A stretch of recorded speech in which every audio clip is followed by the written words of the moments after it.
Tax learning with আসিফে স্বাগত। আজকে আমরা জানব পণ কি, সরবরাহ মূল্য কি, ভ্যাট কি এবং এই তিনটি শব্দ কিভাবে কাজ করে এবং এখানে কিভাবে অ্যাকাউন্টিং অন্তর্ভুক্ত আছে। পুরো ভ্যাট ব্যবস্থা একটি পূর্ণাঙ্গ অ্যাকাউন্টিং ব্যবস্থা। আজকে আপনাদেরকে একটি বিষয় বলতে চাই। আপনারা জানেন যে আমার একটি ভ্যাটের বই আছে, ভ্যাট আইনে অ্যাকাউন্টিং।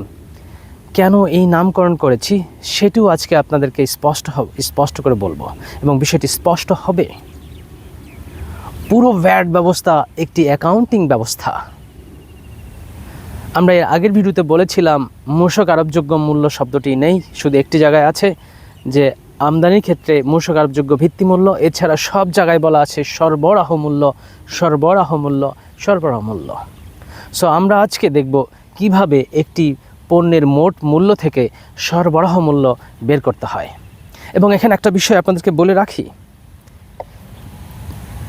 যে ভ্যাটে দুই ধরনের ব্যবস্থা আছে, ইনক্লুসিভ এবং এক্সক্লুসিভ। সো যদি এক্সক্লুসিভ হয় সেখানে কীরকম ক্যালকুলেশন হবে, ইনক্লুসিভ হলে সেখানে ক্যালকুলেশন কিভাবে হবে, এবং সবচেয়ে বড় বিষয় যে এখানে অ্যাকাউন্টিং ব্যবস্থা কিভাবে কাজ করে। আমরা এখানে জাবেদাভুক্তি বা জার্নাল সেটও আজকে দেখাবো। যদিও আমি অ্যাকাউন্টিংয়ের ছাত্র নই, আমি ট্রিপল ই ছাত্র, কিন্তু আজকে আপনাদেরকে এই বিষয়টি দেখাবো। আজকে আমি বিক্রেতা, আপনি ক্রেতা। আপনি আমার কাছে 100 টাকা দিয়ে একটি পণ্য কিনেছেন, 100 টাকা। এখন এই 100 টাকা ছিল সরবরাহ মূল্য, 15 টাকা ছিল ভ্যাট, তাহলে মোট মূল্য কত হলো? 115 টাকা। আপনি আমাকে মোট পণ দিয়েছেন কত? 115 টাকা। এখন এই 115 টাকা কিভাবে বের হলো? যদি আমরা সরবরাহ মূল্য চিন্তা করি 100 টাকা, যখন এক্সক্লুসিভ হবে তখন এই 100 টাকার উপরে আপনি ভ্যাট রেট দিয়ে গুণ করবেন, আর দিয়ে গুণ করবেন। এখানে ভ্যাটের রেট কত? 15%। তাহলে 100 গুণ 15%, মোট কত হলো? 115 টাকা হলো। তাহলে সরবরাহ মূল্য হচ্ছে 100 টাকা, ভ্যাট হচ্ছে 15 টাকা, মোট মূল্য হচ্ছে 115 টাকা। এখন আমরা জার্নাল সেট বা জাবেদা ভুক্তিতে আসি। এইখানে আপনার কাছ থেকে কত টাকা ডেবিট হয়েছে বা ডিআর হয়েছে? 115 টাকা। বিকজ দিস 115 টাকা is either cash or bank or account receivable. So 115 টাকা আমি রিসিভ করেছি, দ্যাটস ওয়াই দিস 115 টাকা ইজ ক্রেডিট। বাট এখানেও একটা কথা আছে, সেটা কি?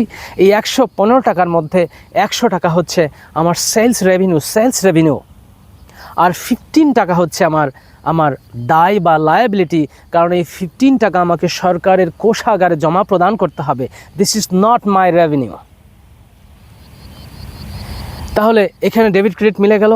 115 টাকা ছিল ডেবিট বা ডিআর ইজ ইকুয়াল টু 100 টাকা সেলস রেভিনিউ, অ্যান্ড 15 টাকা হচ্ছে আমার দায় বা লায়াবিলিটি, যেটা ভ্যাট বলেছি আমরা।